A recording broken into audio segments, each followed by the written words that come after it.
Sarah, thank you so much for hopping on the House of Growth. How are you doing today? I'm doing fantastic. How are you? Yeah, really well, thank you. We were chatting a little bit off air about your lovely trip to Lake Tahoe and being a honeymoon trip and stuff. So yeah, congratulations, and sounded like a wonderful trip. And yeah, looking forward to diving into, I wouldn't say all things, but probably more realistically some things biohacking and to really just expand my knowledge. So yeah, congratulations. Thanks for being here and welcome. Thank you so much for having me. I'm very, very excited to be here. It's no bad days, and any day that you get to share something you're very passionate about, I feel very grateful for. Yeah, that's totally how I see things as well. So sounds good. Yeah, so just to before we dive into biohacking specifically, and I'd love to just let this be a little bit of an introduction to people because I am really curious about biohacking. I do certain things that would be considered biohacking, and I also speak to some people that seem really confused by the term. So yeah, I'm really curious to like demystify it a little bit, talk a little bit about what it's all about at a high level, and then dive into some things that you use that help you in your life. But before we get into all of that, I'd love to just hear a little bit about your journey and your story to where you are now. Yes, okay. Well, there's so many. Yes, I get that too with my dogs. Don't worry. So that I would say that was my last biohack to mention, was just like social connection and community. But your dog beat me to it, because I think Yeah. animals and nature, that's one of the most powerful but often underrated. There's lots of tools and gadgets and peptides and supplements and things you can buy, right? Biohacking, I would say, like as a passion, can be one of the absolutely most expensive passions. There's people who are spending literally millions, hundreds and thousands of dollars, millions on different technologies and stuff. And really, when you break it down, in my opinion, the most powerful, and this may change in the next 20, 50 years, but still to date, not just my opinion, I think science would back this as well, the most effective biohacks are often either free or very affordable. And to your dog's reference, companionship and nature and being in connection, physical touch with natural elements and other creatures, these are all extremely powerful. And I think in the conversation of biohacking, sometimes they get lost because they're not sexy, they're not, you can't patent them or sell them. You're not going to bring it to a conference. And when you mention these kind of things, everyone just kind of rolls their eyes like, oh yeah, we've heard this before, the oxytocin nature, get it. But it's the discipline of practicing it. I know you have a background in strength training and fitness, which I think is such a foundational background to leverage yourself into different conversations, for understanding that the foundations and basics will always be king. It doesn't matter what discipline we're talking about. So thank you for that awesome segue to your dog. Wow, where should we start with my story? Okay, so I don't know the pivotal moment where I was like, yeah, this is biohacking. I'm in it, I'm doing it. But it was kind of a progression all throughout my lifestyle. So I would say right before the age of 2 up until maybe 25, I feel like the world was trying to send me a message that I should embrace the identity of a sick person. So I had really bad asthma. I was in and out of the oxygen tents. When I was 14, I had a tumor removed from my lung because it was pushing on my spine, and I became paralyzed. So that's how they found it. Just like really crazy stuff. Then I was diagnosed with bipolar throughout university and medicated for that.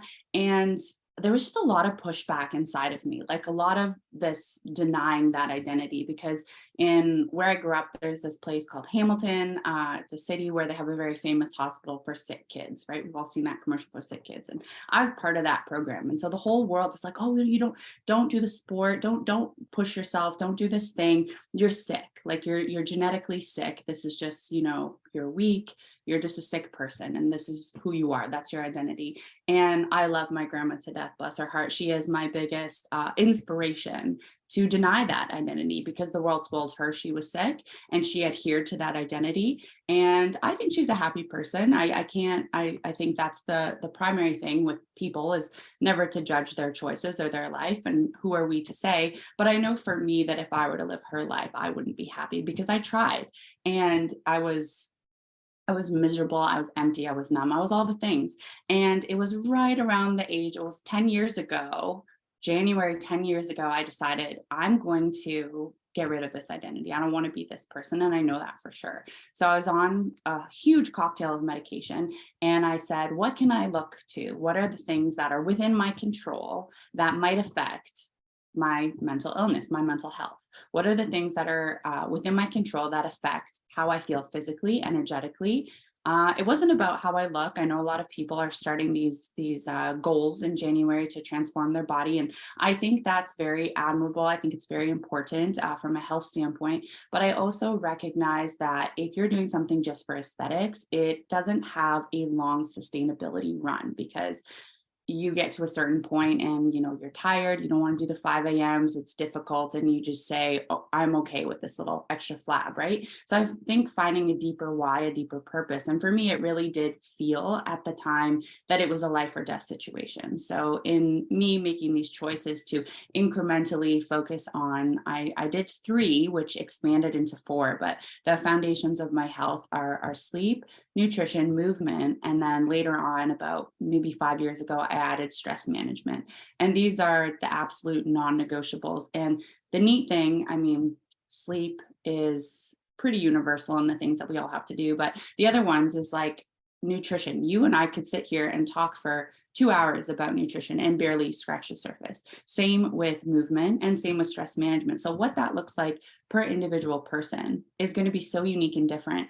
And I think to a beginner, that's very overwhelming. But I think to someone who's kind of interested and understands why this is so important, it can be very exciting, because it means if this diet doesn't work for you, guess what? Something else will, right? So you don't have to do it the way that you do it. You don't have to do it the way that I do it. You can find your own unique way.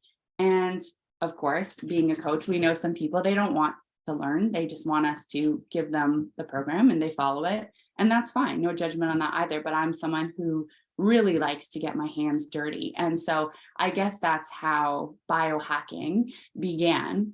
And I guess we should start with a loose definition of biohacking, which is really just everything that we do, we know food, we put it into our body. You are what you eat, right? Everything you do, this water that I'm drinking, this air that I'm breathing, everything, this light in front of me, the exercise that I perform, the way that we're speaking, the mindset that I'm in, all of these things actually truly do have some type of impact, some larger than others, on the way that our genetics behave. Right? So we have our genetic blueprint, but epigenetics is our lifestyle. And especially now with our environment changing, our food changing the way that it is, these things are turning on and off different genes, and we have control over that. So biohacking, I like to think of kind of like a do-it-yourself biology, but it's now becoming more than just biology, because we understand that beliefs affect biology, that a whole bunch of other things or affect the gene expression. So really, in a nutshell, it could be super niche into like using these certain wearables or supplements to turn on and off peptides and whatnot, or you could really broaden your gaze and just understand that everything you are taking in has some impact on your body and how you feel and how you're able to behave and perform in the world. Thank you so much for sharing that. Really great description, and also for doing so well in the face of my, you wouldn't believe it, little French bulldog going absolutely crazy at the front door. Yeah, I know. He goes wild when the front door goes. Yeah, so thank you very much for like sharing so much about your personal journey as well. And what struck me there was just how powerful it is that you just didn't lie down and accept what you were being told by people, which is that you're a sick person. You should fall into this lifestyle of what a sick person should be, and that you've taken like personal responsibility and accountability for wanting to live your life the way you want to live it, and like not really taking no for an answer. It's super inspiring to hear that. Yeah, and it's really good to hear your definition of biohacking and also the range at which we can operate, like super into the detail, super high level, just with those foundational basics of like sleep and nutrition. And one of the things that was jumping out for me there was just that this is biohacking is maybe quite specific, one, to an individual and how their what their biological genetic makeup is, and also like what they're trying to achieve. So like a massive step away from this idea of here's a food pyramid and you should all eat these foods, and this is what is healthy, like doing this amount of exercise, this many minutes of exercise per week, and this, that, the other, and really taking a more personalized approach to how we look after ourselves based upon specifically what we're trying to achieve. And what I love about that is it reminds me of this workshop which I deliver fairly often, and I'm doing again on Thursday, and it's about morning routine. It's about developing a morning routine. And I start by saying to people there is no roadmap for this. There is no guru. I'm not the person to tell you to do a morning routine. Like, like how you are, what your tendencies are, and you also know like what your goals are and what your commitments and obligations are. I think so many people go into that session so ready to say like, well, I can't get up at 5 a.m. and I can't do this in the morning because I have kids and I have this, I have that to do, I have these responsibilities and these obligations, like so ready to shut it down. And I really just bring that mindset of like, well, what can you do? Like, I know that like this is a period in your life when we all have periods in our life where we have certain obligations and commitments, be it parents or kids or what have you, but like understand what are your foundational things, like what are the things that are important to you, to look after yourself, and work forwards from there. Like start to think about like what it, if you do find that you struggle for sleep, then like maybe physically invest in yourself. And I'm just talking a little bit about how I break down the different internal components to people's inner worlds, physical component, mental component, emotional and spiritual, and understand like where you're a little bit deficient. So I love the fact that it draws on something that I'm really passionate about, which is people like finding their own path to wellness, optimization, whatever it may be. That's great. Yeah, that was really what jumps off the page for me. I love that you bring that up because, again, going back to, I think if people take one thing, just one little thing from this entire conversation, would be that you're responsible for your own life. That's it. You decide. You are the power. You are the person who knows you best. And I think that's that you are the authority for yourself.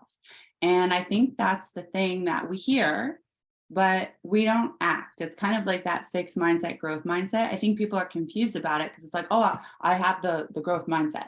Well, you don't. In every situation, you might have a growth mindset here in training, but you have a fixed mindset in this element of finances. So we're all in flux, we're all in variation, and there's some part of our lives that we are relinquishing control to somebody else, and that's okay. Like I have a financial health advisor. I did a lot of research and I picked a good one, but at some point I recognized in my life I don't know this whole thing, but I'm still in control, right? So I'm not going to allow whomever, the news, the media, not a conversation we can have right now, people, let's say doctors, again, much respect, but the primary largest authority of you is you.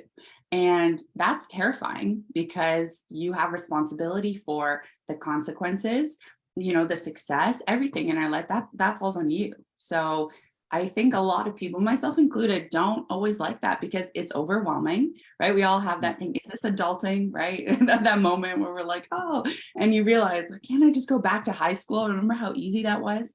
College, oh my God, college was amazing. I know if I could go back, it's like I had so much money, so much free time, so much fun. I was, basically getting paid to learn. This is crazy, right? Like what was I complaining about wanting to grow up for?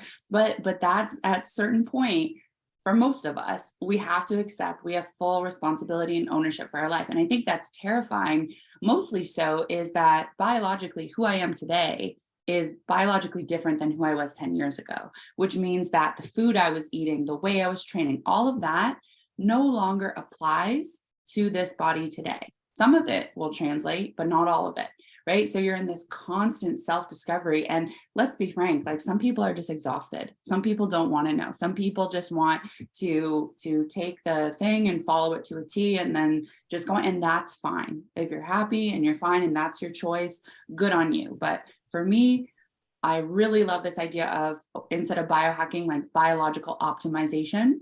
Who do I have the potential to be and how can I get there? Like I'm always trying to, because there's no arrival point. And if we could just get that thing out of the, I think diet culture really messed people up, because it's like, I just have to get to like this weight and then everything will be great. I just have to get to this amount of money in my bank account and everything will be great. Just abolish that, because there's no finish line.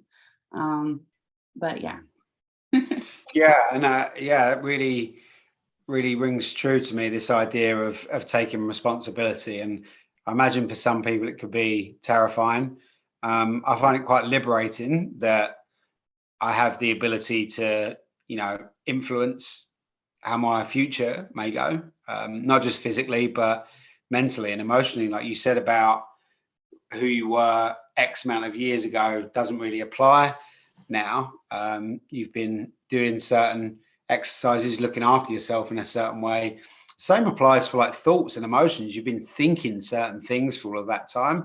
You've engaged in certain emotional patterns, which are guaranteed to repeat over time unless you intervene and trying to address them. So yeah, we're kind of like spreading this quite far and wide now, but I like that. I like the idea that we're kind of like zooming out and understanding like what the foundationals of biohacking in all of the different areas of life. So yeah, I'd love to like hear a few tips on, you mentioned some basics there that people can do. Like what are some really simple things that people might start to do that are listening to this and are like, oh yeah, I would like to I am getting to that stage where I'd like to kind of be a bit more intentional and be a bit more individual specific about where I go. Like where do I start? What are some basics? Well, I know some people may roll their eyes at this, but it is the foundation. Absolutely. I don't like the word mindset because I feel like Instagram has taken it and done something that I don't really resonate with. That's fine. But when we're talking about, and I'll put a little bit of science behind this, the best book I've ever read on this is The Biology of Belief by Bruce Lipton. And if that book doesn't resonate with you, Becoming Supernatural by Joe Dispenza is fantastic. Personally, I skipped every other chapter because every other chapter has telling of people's stories. And for me, I don't like to hear that you, Graham, you did this meditation and your cancer dissolved. I think that's wonderful for you. And it's not that I don't believe it, but I just don't like to compare my experience of the meditation to yours. So specifically, I feel that if you believe that what you're doing works, even if it's a placebo effect, like we know in science, it doesn't, like no matter how woo-woo you think some of this stuff is, the placebo effect, which is you take something and you get an effect, or the nocebo effect, both of those are real. That's like not up for contention. So if you think that this thing is going to have a positive impact on your life, it will. Like it's a very easy thing. Second, on the topic of mindset, we're going into this podcast, for example, someone's turning it on, they haven't regulated their nervous system. Maybe they are in traffic listening to it right now. Maybe they are preparing their kids' lunches and everything's going, sideways because children. The dog's barking, stuff is happening. And what happens to your brain in that situation is you are in an overstimulated state of arousal. So you're not going to be able to obtain the information. You're not going to be able to remember it. So I would say the biggest thing you could possibly do when you're taking in information like this, you're going to try, is just regulate your nervous system. Get yourself into a mental state that is, awake but calm. So this is, we have the arousal spectrum. We have our parasympathetic, which is very chill. We have our sympathetic, which is really ramped up. And I think the thing that we get confused in like media and social media is that it's one or the other, right? But oftentimes throughout our day, we're kind of like in the middle, and that's the sweet spot for most of it. It's difficult to stay there all day, right? But I think we have people taking like tons of melatonin or drinking or doing whatever they do at night to calm down, and they're crashing themselves and they're waking up in the morning and they're pounding caffeine and other stimulants just to get themselves up without realizing like your body has a natural rhythm and cascade of hormones, and we want that to be optimized first before we go layering on all these extra things. And it's actually really simple to do that. But I think because of modern lifestyle and the way that we've structured work and everything like that, and expectations on ourselves and productivity, which I'm a huge fan of, but the way it's marketed is a little bit the antithesis of what is going to make you productive. These are the things we need to be thinking about first. Like, how do I feel in my body? How does my brain feel naturally? Like, I'm a huge fan of assessing your baseline without all the stuff, without all the supplements. And I would say the very easiest way to do this is, of course, sleep and light. So specifically, you need sleep. Like, you can't cheat sleep. I know that was a very, like, I don't know if you went through that phase at some point in your life, or you're like, I'll sleep when I'm dead, or thinking of sleep as an inconvenience. And now I would say, like, the best feeling for me, it's my favorite feeling in the world. That moment right before you fall asleep, when just it's a tiny little moment and you just sink into it. I love being conscious for that moment, because it's kind of like your brain is just taking a bath, and you feel that moment when sleep washes over you. And now it's my favorite. Oh, okay, second favorite time of day. But those are really the big ones. And we can talk about biohacking for sleep and light. We'll go into that, but I'm just going to take a water break. So I don't know if there's anything you want to talk on that. Go ahead. No, that was really helpful.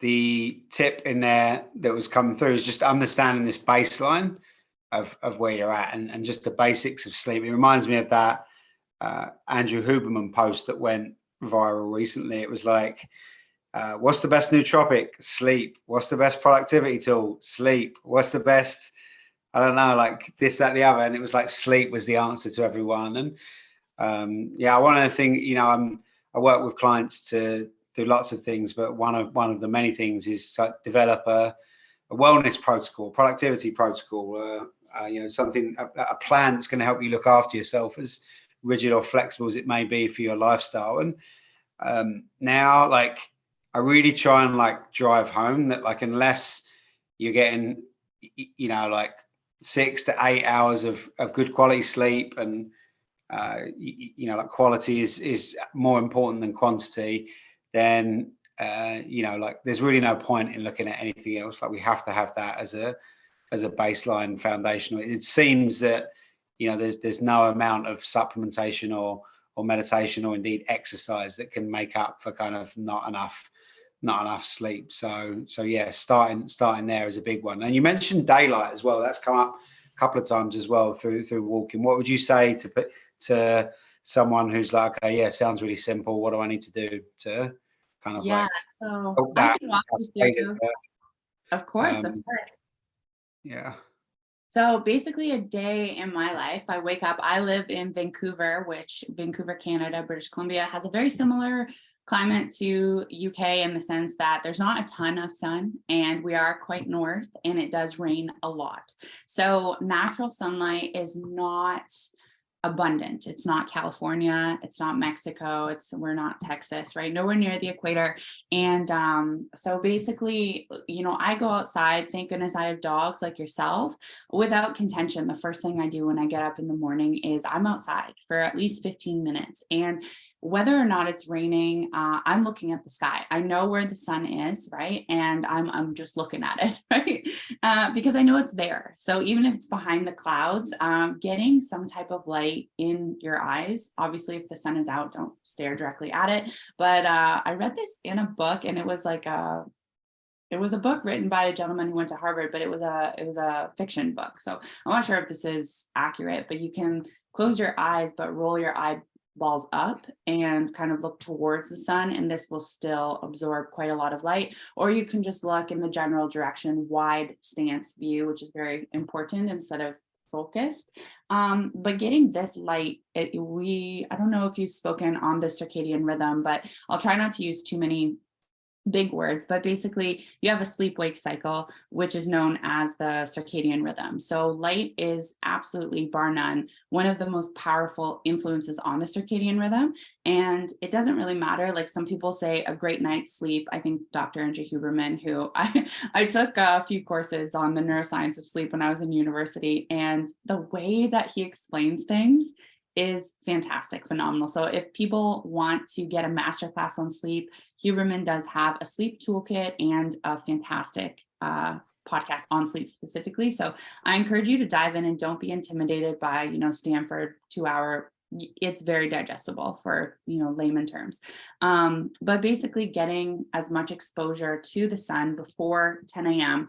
And I say, I don't know where this research was based off of 10 a.m. I don't know how close those people are to the equator. I will just say someone as a Canadian living in the north in the winter, sometimes I extend that all day. Sometimes 10 a.m. isn't the cutoff. I'm aware that at some point the spectrum of light changes. However, in the winter, it's different. And I know I can feel intuitively my needs are more. So if it's like 10:30, I might still be out there getting, some unprotected sun. And unprotected sun is important because that allows we are plants, right? Our skin is basically photosynthesizing that we do have photoreceptors on our skin and our eyes. And basically this sends a signal to our brain to mobilize the wakefulness hormones, specifically cortisol. Cortisol should be very high in the morning, the highest actually when you first wake up.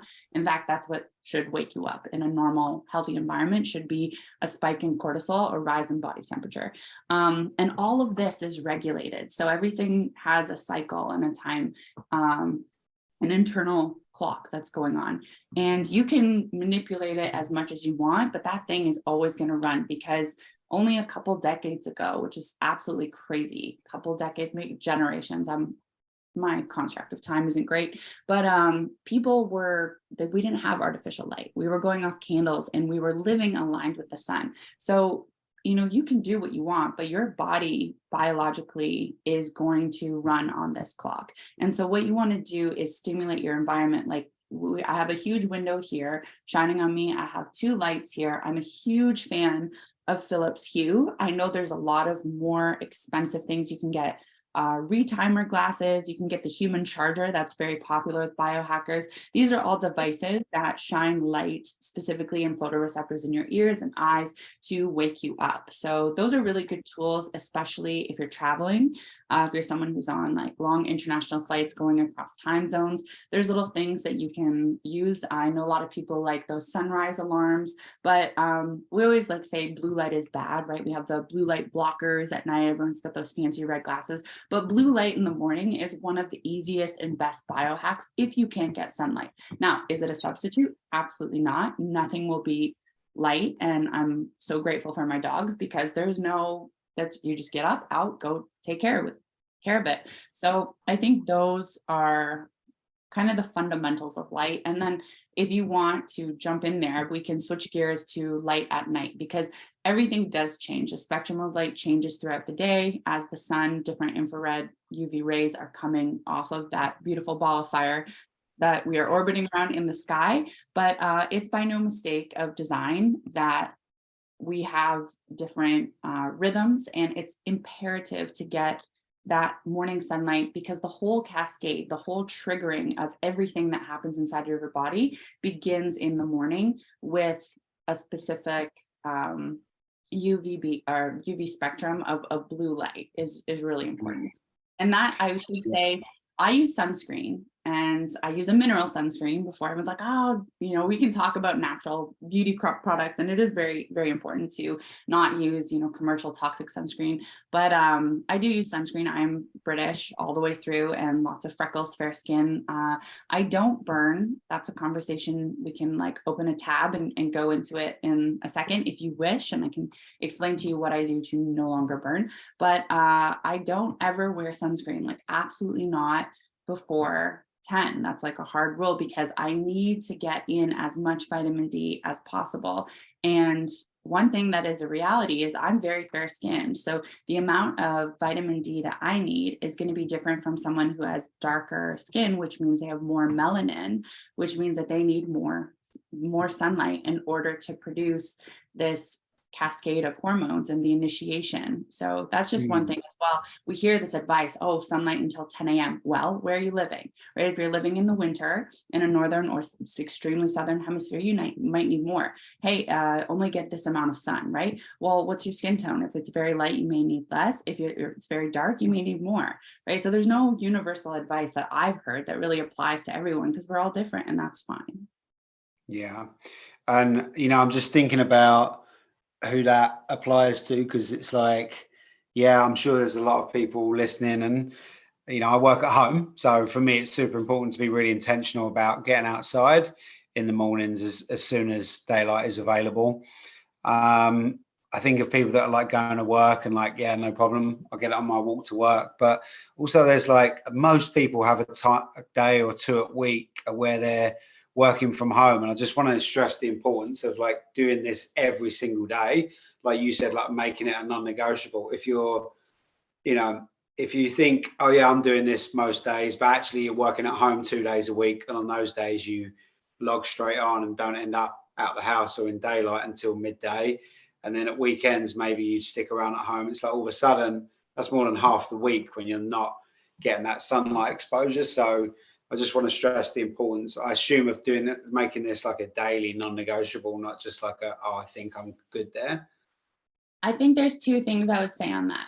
The first one is, you will know this very well from fitness: consistency over perfection. Like, if you can just be consistent, if you are only getting, 5 out of 7 days and you're missing 2, don't give up on the whole thing. Just be consistent with what you have. And the second is, your body is really brilliant. Like, I'm fascinated forever by the human brain and body because it is so intelligent. And what I mean by this is, if your bank account is full, when I'm talking like your health bank account, you can get away with so much more.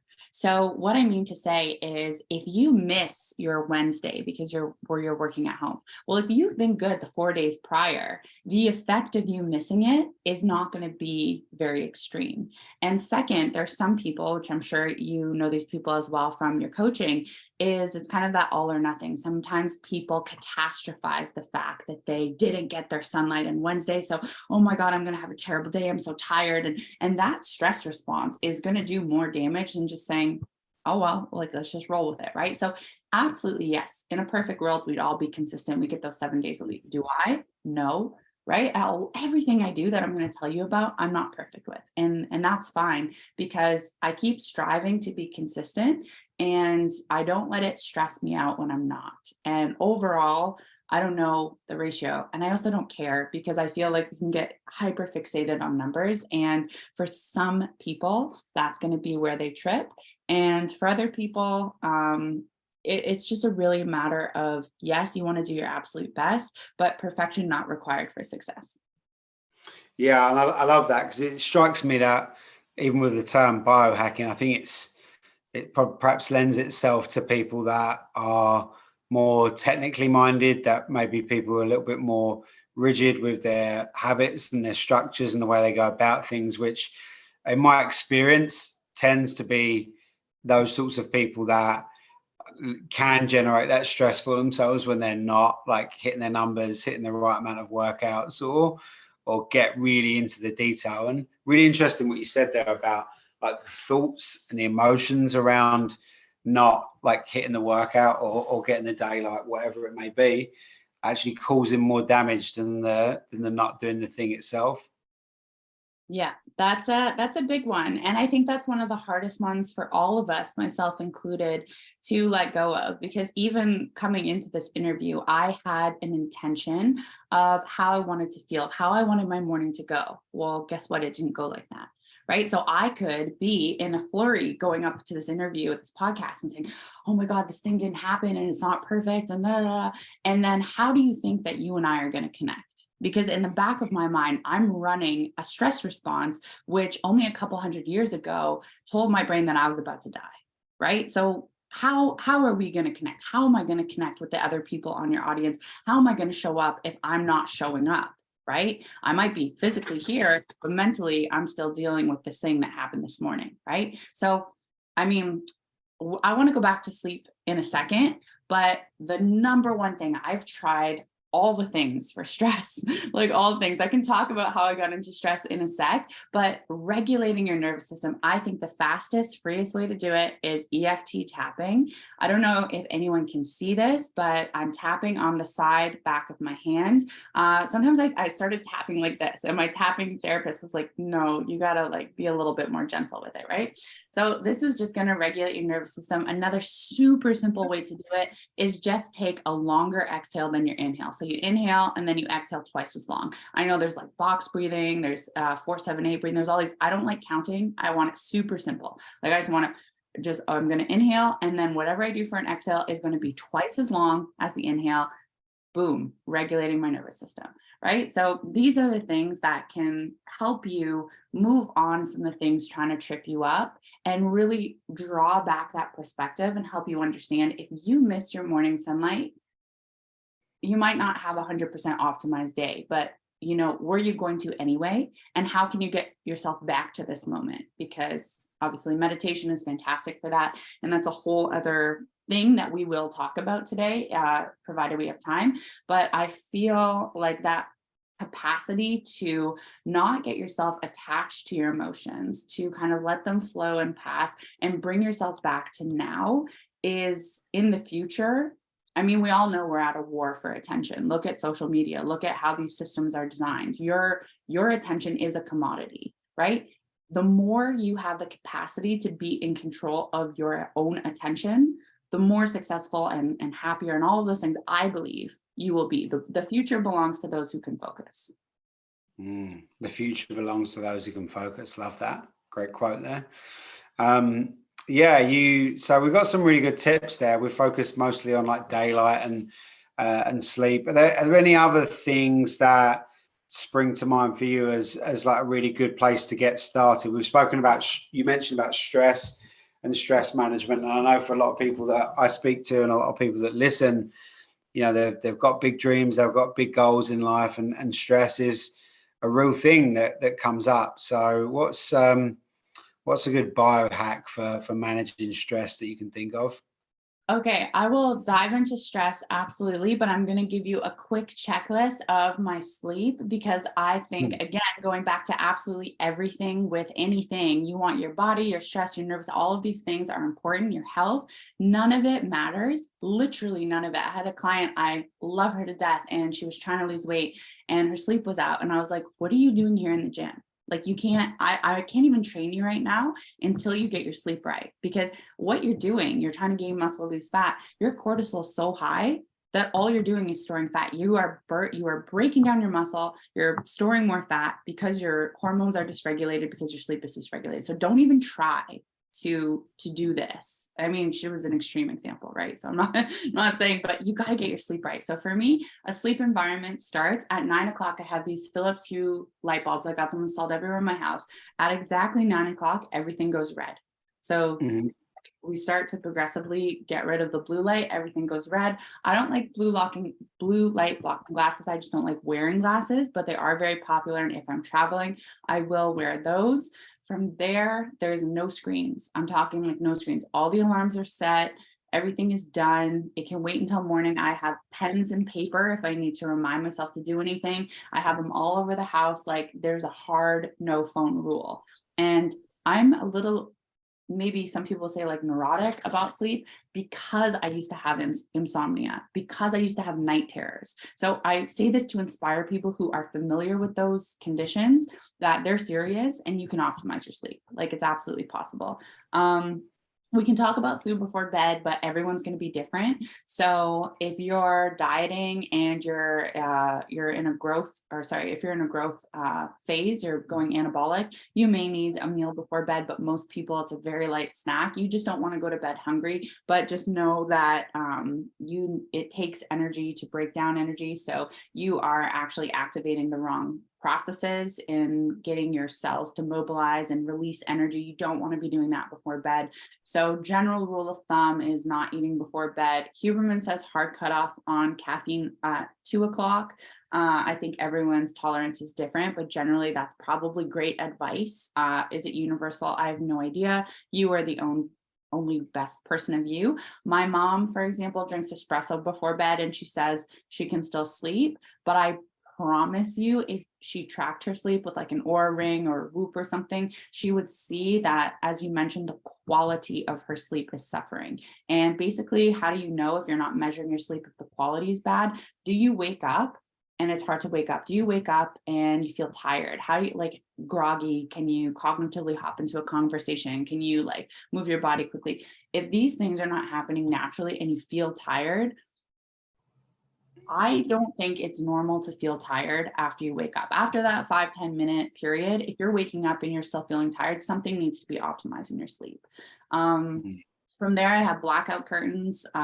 Really love those. I put black tape all over all my electronics, seal everything. I have a Como system, which is an EMF device. My husband is a web designer, so there's no shutting off the Wi-Fi. In a perfect world, we would shut off the Wi-Fi in our house. Of course, my phone's on airplane mode away from me. And I put the Como system EMF blocker under my pillow. Your brain shrinks at night, literally physically shrinks.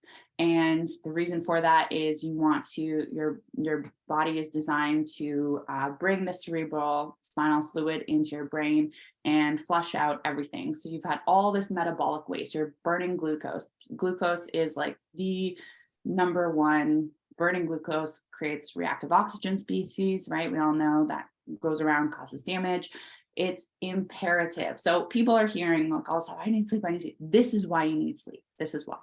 Because all of these reactive oxygen species going around your brain, banging around, burning all that glucose all day, thinking it requires a lot of energy, a lot of work.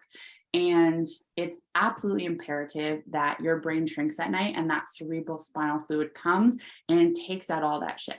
Because otherwise you're going to have a buildup of amyloid plaques. We're going to have debris that stays in your brain.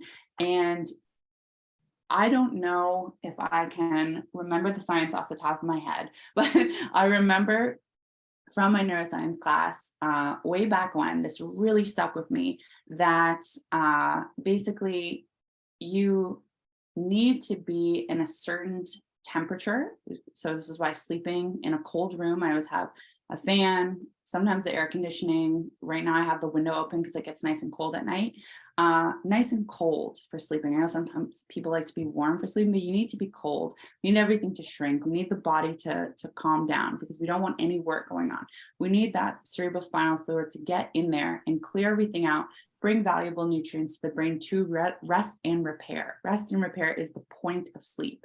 If you're physically sleeping, but you're not resting and repairing, then you're going to have problems down the road. And I think the most frustrating thing about wellness and sleep and biohacking is like the problems that are happening by your lifestyle today with your lack of sleep or lack of proper sleep and the proper conditions for sleep is you're not going to see it for 10 or 20 years. You're not going to know that what you're doing today is causing a problem 30 years down the road. So that's why, we can be casual about sleep, but it's not a casual thing at all. And the last thing I do for sleep is I tape my mouth shut. So this is something that I started doing a year and a half ago. And I think it's still, like, to other people, it's still the weirdest thing, but basically breathing through your mouth. Think when you're running a race, like you're exerting yourself higher in a high stress state, your mouth breathing, because you're running, you're exerting yourself, it activates your parasympathetic. And when we're nasal breathing, this is more of a parasympathetic activity. It's more something that we would do when we're in a calm, restorative state. And it also has a better filtration system. So here, we didn't talk about microbiome yet or any of those things, but all of the stuff that's going on here, the microbes, if you want to test your health, how do you feel when you wake up? Are you tired? Do you have bad breath? How do you smell? Right? How are you pooping? All of these things, like, just look at yourself, like really pay attention to what's going on in your body. Like, how do you feel in your gut? All of these things are really good indicators, really simple things that you don't need a fancy blood test or you need to go to your doctors. I know we have a lot of American listeners. I think we're pretty lucky that we have free blood tests, but I still have to pay a little extra to get all the good stuff. But I understand for some people cost is a barrier. So just look at yourself, start paying attention. Like, how do I feel? How do I smell? What does my tongue look like? All of these things are really good indicators to the health status of your body in a general flux. So I guess I'll stop there, but I'm really passionate about sleep because I think it's still and always, as unsexy as this conversation is, and as many times as we need to have it, it is inseparable from quality health. And there's a lot of things within your control that can help optimize your sleep. Yeah, that's great. And yeah, I'm really happy for us to be speaking so much about sleep because it's so important. And so many people struggle with their sleep. And I know we were talking earlier about, you know, going easy on ourselves and not stressing too much if we're like not hitting specific goals. And I think for a lot of people, and when they hear that we have all of these different protocols in place, and I can relate to you. I have so many like evening protocols. So like dim the lights like as soon as like my wife will put up with it. I'm like 7 o'clock, like let's just dim the lights, and she gets really tired. So it's a little bit of a battle there. But I'm always like dimming the lights. Like I have certain rules, like just no phone in the bedroom. Like I have a no phone in the bedroom rule, and a lot of these things I think some people are, oh, well, that's quite extreme, but it's just habit. Like I don't know it. Like all it for me is like I just have to plan, I have to plan in advance, like putting my charger outside in a different room and just like not bringing the phone in the bedroom at any time. Like even when I can just casually walk in, just being like, all right, no phones in the bedroom. You kind of like build up these habits. And after a while, what I find is that when my sleep does improve, and this is what I've found with, wellness protocols, self-development stuff, biohacking, all of these things, it's like you start to see some benefit from it. You start to feel different in your own body and in yourself, and you're like, oh, okay, yeah, this is really starting to help over time. And then you've got the motivation and drive to be consistent with it and maybe to go a little further. But yeah, the sleep is a massive one. And thank you for sharing all of those really helpful tips about eating. Light seems to be a big one. Managing our exposure to light, and coffee is an interesting one because and this relates to what you were saying. Something else I wanted to pick up was about how you feel when you get up in the morning. I think we can all relate to like first 5 or 10 minutes feeling like, oof, like a bit struggling to kind of like get things together. But I totally agree. It is not normal for like the first hour and a half, 2 hours of your day to feel exhausted and tired and not be like really fired up. And that one of the biggest game changers that I had, and this was also an Andrew Huberman recommendation, was withholding caffeine intake in the morning for an hour and a half. So between an hour, for the first hour, 60 to 90 minutes of when you wake up, don't ingest any caffeine during that time. Again, and he was speaking to that point that you raised earlier about circadian rhythm. It kind of caffeine before the first hour and a half of waking will disrupt that body's natural rhythm to wake up. And I found this an awful thing to try and learn to do. It was terrible. For a good 2 or 3 weeks, I was just like, I felt worse than I had done previously. But after a certain amount of time, I started to wake up and have this like natural vibrancy when I woke up.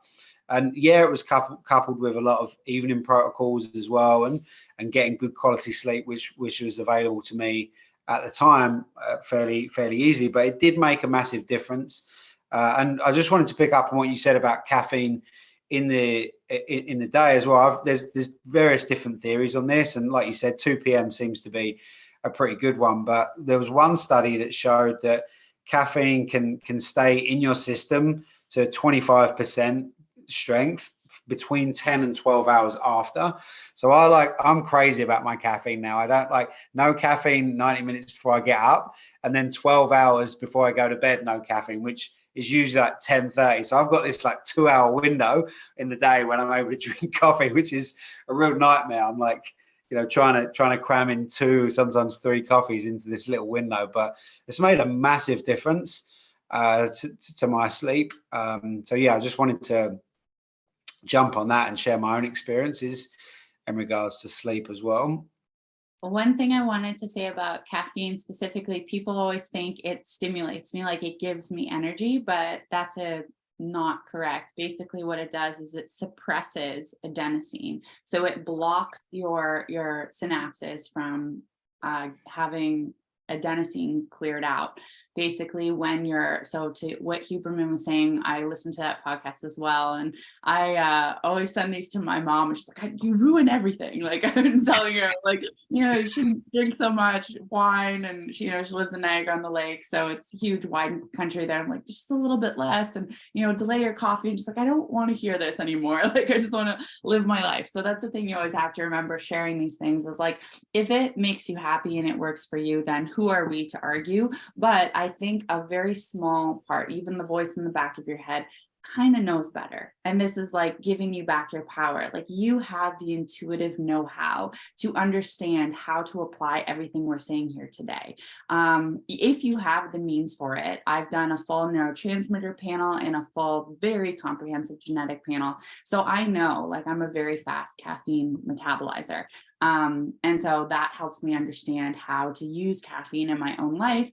But a lot of people don't need to take it that far. They just know, right? They understand if I'm drinking caffeine at 4 o'clock in the afternoon, I may be able to fall asleep fine because eventually the caffeine blocks stop and adenosine comes crashing in and you're exhausted. So you can fall asleep, but that quality of sleep the next couple of days, if you keep in that pattern, you may find yourself thinking about caffeine or wanting caffeine or reaching for it, these little things, right? So I think there's a lot of intuitive brilliance that we all have unlocked, but we listen to experts or, the news or you and I, whomever, and we just do what they do and we kind of suppress and ignore. So I think the biggest thing is kind of really understanding what your own voice sounds like the voice of your body, and giving it some authority, really being able to trust yourself and understand, okay, well, Graham said, not to do this, but, I feel kind of good when I do that. Great. So do it. Right. We just learned melatonin. I don't know if I just learned, I'm sure science knew this for a while. Melatonin has a stimulatory effect for about 10% of people who use it. Well, melatonin is like one of the world's most commonly known sleep drugs, right? So it's just one of those things, like you might be the outlier. Now you have to be, cautious in that mindset, because a lot of people, for me, my childhood, everyone wanted me to be the outlier. You're the sick kid, right? Go be sick, right? I'm like, I don't know if I feel like the outlier, but for a long time, I believed that. So yeah. Oh, one thing I wanted to mention, I don't know if we're wrapping up soon, but this is on the topic of hormetic stressors. I'm a woman. I'm sure people who listen to your podcast are women. We didn't really get into the nitty gritty, but like, you want to talk biohacks really fast. We've got cold exposure. We've got heat exposure. We've got intermittent fasting. We've got exercise, various forms of exercise. What else have we got? Anything that's hard, basically. All of these are hormetic stressors. And red light therapy. We talked about all these things, and you triggered this in my mind when you said it was uncomfortable, right? Of course it's uncomfortable. Guess what? Exercise is very uncomfortable. What happens when you exercise is your heart rate skyrockets, your muscles catabolize. Like the initial effects of doing any of these things of cold therapy, all of them are bad. Like if you were just to look at your biomarkers right when you're doing the thing or just after, you would have to be insane to believe that this is good for you, because you're like, no, this is bad. We should never do this. But what a hormetic stressor is it basically does something bad to your body, right? It rips your muscles, it, skyrockets your heart, it causes a lot of stress in your body. And then your body becomes more resilient. Your body adapts to that stressor and it becomes stronger, it becomes smarter, it becomes more efficient at using energy. That's literally, I guess, if we were to summarize, kind of what biohacking is, right? It's like taking something and making yourself really uncomfortable, having a really unpleasant, negative experience for a short period of time. And then your brilliant body and all the biology kind of reorganizes itself to become a better, stronger, faster, more resilient human. And that's amazing. So the takeaway is you absolutely have to be uncomfortable. You have to be uncomfortable, and you have to lean into that. But one caveat on that, and I'll say that as a female, is you have to be mindful for how many layers of stress you are stacking. So you can have a familial, right? You've got kids running around, your sleep is deprived because you're a new mom, right? You have to commute to work, your job is very stressful, you have deadlines, you're under pressure, you're dieting for some reason, caloric restriction, your workouts are really hard, you're trying to hit PRs, and you're fasting, and you're trying, like, you are going to crash. That is an absolute fact. And that did happen to me. I absolutely. So what I want to say on that is, specifically females, just be a little more cognizant. I'm a go-getter. I really have to consciously tell myself to pull back a little bit and calm down. But there is a benefit to rest and restoration and being less in the go. And only you know that. So, right, some people are like, you have to do a 10-minute cold plunge, or you have to do 30 minutes. Like, yeah, there are these thresholds where certain things happen. But specifically, I see this with women in intermittent fasting. Women are not little men. What you guys do, a lot of the science on biohacking is with men. And it's now emerging. We're talking more about women in biohacking, but we are biologically different. That's a whole conversation on sexual identity that's different, but biologically speaking, what is good for a man is not going to be the same for a woman. And of course, there are women on all ends of the spectrum, some more closely aligned with men and can do everything that men can do and more. And there are others where you need to be more conscious, and same with men. Men can sometimes take less, and you have to meet yourself where you're at and understand what you did 2 weeks ago may not be what you can do today based on your stress load. And if you overload your stress too much, everything's going to come crashing down. You're going to get sick. Your hormones are going to tank. And for some people, as we get older, the recovery from that is more difficult. Now, I'm not sure who needs to hear this message, because I'm sure you have a wide range, because I think the majority of people, 95% of people, will never push themselves that hard and have no capacity of understanding how. So the majority of people need to hear the message that you need to get uncomfortable and push yourself.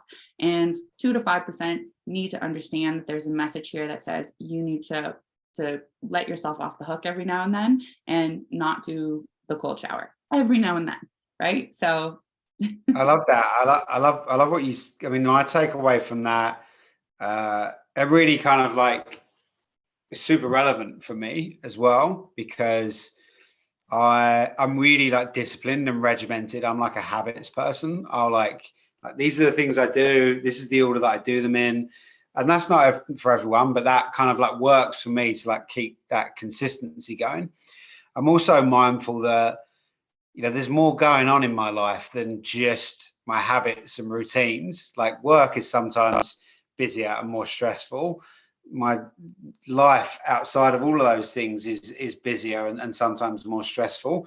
And really it's back to that thing of like taking responsibility, being accountable for like where you are at in your life right now, and like what are my needs. Do I just need to like sack off like the really hard exercise for the next couple of days and go and do a yoga nidra class, or do I need to maybe like focus more on journaling, just to kind of like get a bit more in touch with my emotional health, rather than doing the cold plunges. And yeah, back to that idea of like taking responsibility, being accountable for where you're at, get in touch with your body and being like, what are my specific needs at this time? What have I learned from previous times, like pushing myself to or over the edge, and how am I going to use that knowledge this time around to like do things differently? And also being mindful of where do I need to just like push myself a little bit, because we all sometimes like find these plateaus, whether it's with exercise or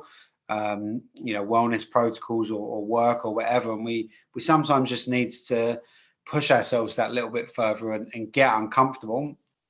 And I love great to hear you talk about hormetic stressors. I love cold plunges, and yeah, all of these different things. I think it's really important to understand that there is this idea, whether it's physically or otherwise, or professionally or otherwise, that we're only really growing when we're pushing ourselves outside of our comfort zone. And like nature shows us that to be true. Like it's such a good principle to live by. And also this idea again, like just to bring it back, full circle is just like knowing where you're at any one time and accepting where you're at any one time, and knowing that there's going to be a time to put your foot on the gas, knowing that there's going to be a time to take off. Like there are seasons, and let's flow with the seasons, and let's like understand that we are part of nature and that we can like connect with ourselves, and all the while like taking in the knowledge and the data that science and research has given us, but not just swallowing it whole and expecting that if we listen and follow all of that guidance relentlessly, then we're going to be okay, we're going to be healthy. Because guess what, it changes over time and there are outliers. So it's important to like take that responsibility, meet ourselves where we're at, grow, develop, push ourselves, and flow with wherever our body and our mind is at any one time, to create a life and a lifestyle that we can be happy with, right? You know, and we're never going to be happy if we're always got our foot on the gas and we're always pushing. We're also never going to be happy if we're always like trying to seek comfort and like not push ourselves. So it's really about finding that balance. And I'm so glad we've spoken so much about getting in touch with the body and intuition as well, and like and listening to the body, because you know, I think of biohacking, it sounds so technical and scientific. So it's wonderful that within it, there is this idea and this space for like truly connecting with how we are at any one time, and our individual needs based upon, you know, like what is going to make us happy at that time in life. Yeah, that's a really good full circle that you brought it to. Thank you. And I do definitely appreciate and want to underscore, we didn't talk too much about dopamine loops, but basically just in terms of maintaining motivation, dopamine is what keeps you extrinsically, so outside of yourself, driven to stay in pursuit. And we know this from physics that it's easier to keep things in momentum than to stop and start and stop and start. So I say this, and all of this thinking was triggered from when you said maybe a hard workout will switch to yoga nidra.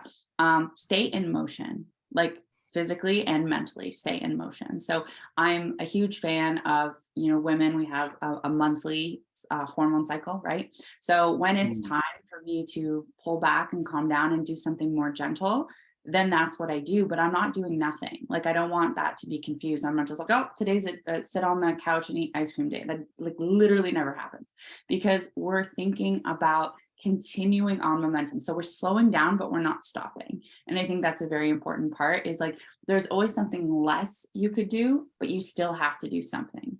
And I think too many times people just like let themselves off the hook entirely. Like, I'm just not going to work out today. Well, maybe you don't work out today in the full sense of like going to the gym and doing the hour or whatever, but like do 10 minutes of something here. Like, don't let yourself get out of the habit of doing something, because there's always an action that will bring you forward. And I'm sure when you started your journey, when I started mine, getting yourself from an inert place to moving, like that's the joke. The hardest part is physically getting to the gym. Absolutely, always will be 100%. It's the whole mindset of like physically getting there, right? No matter what stage you're at. But when you build that resiliency, when you stack those wins, that's the dopamine loop, is saying, I still did something. I'm going to reward myself mentally for doing this thing, right? Even if it was less than the thing that I had planned, that I had expected, I still won because I still did the thing. But you don't get a reward for sitting on the couch and, you know, eating Cheetos. I mean, that's going in a different direction, right? So the big message is like, just keep in that rhythm. And I'm not entirely sure where all your listeners are at. I'm sure there's people all over the map, and that's great. That's beautiful. That's exactly where we want them to be, because everyone needs to hear some version of the same message, which is either you need to pull back a little bit, or you need to rev it up a little bit more, but really understanding and having radical authenticity with yourself, being able to say, you know, decipher the difference between how I feel about this and what I truly need. Because again, if you're not sleeping properly, if you're over caffeinating, if your diet is shit, we didn't even talk about nutrigenomics, but that's a huge one as well. But again, we could be here for 4 hours on that topic. Exercise, all of these things, if they're not dialed in, how you feel. So coming back to full conversation, how you feel is you're going to feel like staying comfortable. How you feel is you're going to feel, sometimes people, they're like, how do you do it? And I'm like, how do you not do it? Like I wake out of bed and I'm just like, let's go, right? I don't want to feel, I felt before the inertia, I felt the depression, I felt all the things, I've been through it. And I have to say, I live by this: choose your heart, choose your heart. Because I think, and I've been on that side of the boat, it's harder to be a sick person. It's absolutely harder to be mentally sick, to be physically sick. I empathize with people who are in that place right now. And I will say, as much as this lifestyle may seem rigid or whatever it might be to an outsider, this staying in motion, this momentum is way easier for me than trying to stop and start and stop and start and being in a really like energetically, physically, mentally low place of health and trying to get back up. But the inspiration there is, if you stack that dopamine win and you do that 10-minute workout today at your desk, 10-minute desk workout, well, guess what? You're going to have a little tiny incremental 1% better. That's what we're looking for. 1% better bit to go and do it again tomorrow. And you keep doing that and you're stacking your wins and you're a completely different person a year from now. So that's the exciting part. And this affects how you feel about it. Yeah, and I love the calling out of the celebrating just like the little wins when you can get them in. I think what in my experience, one of the things that so many people fall down on is that first of all, it's like all or nothing. It's like I've got to do the hits workout or the 30 minutes on the bike or or nothing, or I'm worthless. Usually starts off with that, like unless I do that level of it, then I'm gonna criticize myself. And then that stops people from doing the 10 minutes, because if they were to do like the 10 minutes, they'd be like, oh, well, that doesn't count because it's not a proper workout. And then just that mindset over whichever decision you take, whether you do the workout, the 10-minute workout, and criticize yourself, or don't do it, you're going to be worse off than if you do it and say, you know what, well done for actually like doing something. Well done for like not feeling like it and doing it anyway. And I think that's a massive hurdle for people to get over, and could be, it's so important for people to just lean into this idea of like doing a little bit when a little bit is all you can do, and to keep that momentum going. I think what happens through that is identity change. Instead of being like, oh, I'm someone that struggles to like hit my 3 workouts a week or my 4 workouts a week or whatever, you become someone that, oh, I work out every day.